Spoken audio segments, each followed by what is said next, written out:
Eh bien bonjour les amis, écoutez, excellente nouvelle.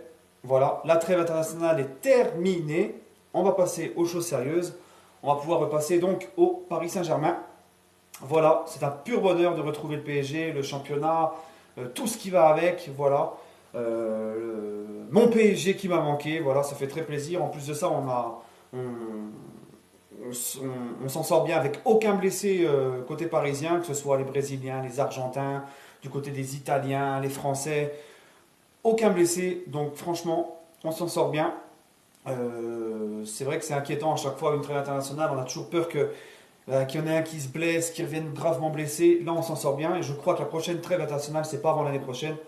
On est tranquille, on retrouve notre Paris Saint-Germain, on va retrouver notre bonne vieille Ligue 1 qui s'améliore d'année en année et on va retrouver donc nos Neymar, etc., etc. Donc on va donc retrouver notre régal, tout simplement. Voilà. Vous m'excuserez, à l'œil gauche, j'ai un petit orgelet, donc voilà. Je me suis ni battu ni quoi que ce soit. Et je peux vous dire que c'est assez pénible et ça fait même ça fait mal, donc je vous souhaite pas d'en avoir un. Voilà. Il est venu comme ça, du jour au lendemain, putsch, il s'est mis sur mon œil et voilà quoi. On attend qu'il parte tranquillement. Voilà, bon, trêve de cours médical. Euh, donc on va passer donc à l'avant-match de Paris Saint-Germain FC Nantes. Donc samedi à 17h sur Canal+. Voilà, les Parisiens donc ils vont renouer avec le championnat. Donc premièrement, j'aimerais parler de cette équipe nantaise. Ben, une équipe nantaise qui, comme l'année dernière, nous surprend. Voilà, l'année dernière, elle a passé 6 mois catastrophiques avec René Girard. Elle a fait une remontée incroyable avec Conceição qui est parti. Mister Claudio Ranieri qui arrive donc à Nantes et qui nous fait un parcours, bon, des débuts poussifs, et puis qui là, malgré tout, Nantes est cinquième, avec quand même un effectif qui n'a pas trop changé. Il y a eu des départs, mais pas énormément de grosses arrivées du côté du FC Nantes.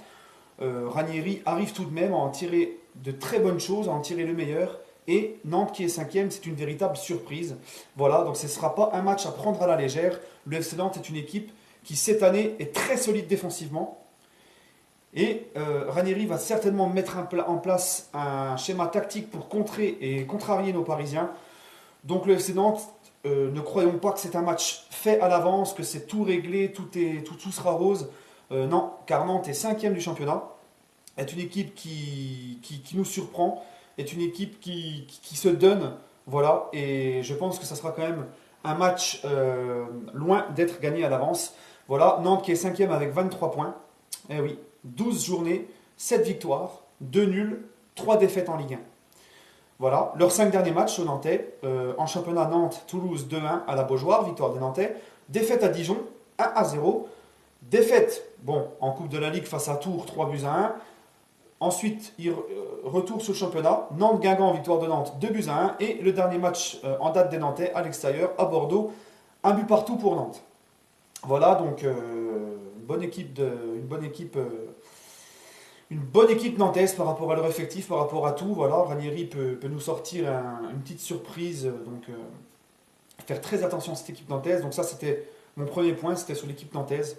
Voilà, en deux, le PSG. J'ai appris récemment, c'était ce matin, que Thiago Motta pourrait se faire opérer. Il est forfait et ressent toujours une douleur. Il pourrait se faire opérer, ce qui va nous laisser un Rabiot en 6, Draxler et Verratti en relayeur. Pour moi, c'est le top. Je ne souhaite pas que Mota se reste blessé tout le long de la saison, etc. Mais pour moi, Rabiot en 6, Draxler, Verratti en relayeur. Pour moi, c'est notre nouveau milieu. On ne change rien. C'est super comme ça. Et Mota, on lui souhaite un bon rétablissement. Et voilà. Donc, à voir aussi comment vont se trouver les retours, les internationaux de le retour de sélection. Je parle notamment aux Sud-Américains, les Cavani, les Marquinhos, les Thiago Silva, les Daniel Alves, les Neymar, Lo Celso, Di Maria, voir comment ils vont revenir, dans quel état vont-ils revenir physiquement. Voilà, parce que les Nantais n'ont pas beaucoup d'internationaux, donc ils ont pu préparer tranquillement ce match.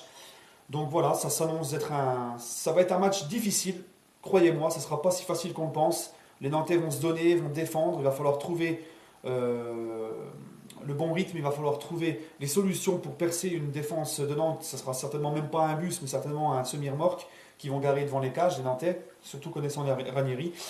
Donc voilà, pour moi, ça ne sera pas un match à prendre à la légère. Retour dans le bain direct. Et ensuite, justement pour être tranquille, rester avec nos 4 points d'avance sur l'AS Monaco. Et surtout, bien préparer le match au parc face au Celtic mercredi en Ligue des Champions. Donc quoi de meilleur pour nos Parisiens, pour nous les supporters, de retrouver un Paris Saint-Germain euh, victorieux en Ligue 1 et pour mieux préparer une Ligue des Champions, une victoire en Ligue 1. Voilà, c'est tout les amis, c'est tout ce que je voulais vous dire, c'est un petit avant-match. Voilà, je vous souhaite une agréable journée, un bon match d'avance et on se retrouvera après le match Paris Saint-Germain FC Nantes pour le débrief et voir tout ce que ça a donné en espérant un débrief avec une victoire parisienne. Au revoir les amis et allez le Paris Saint-Germain.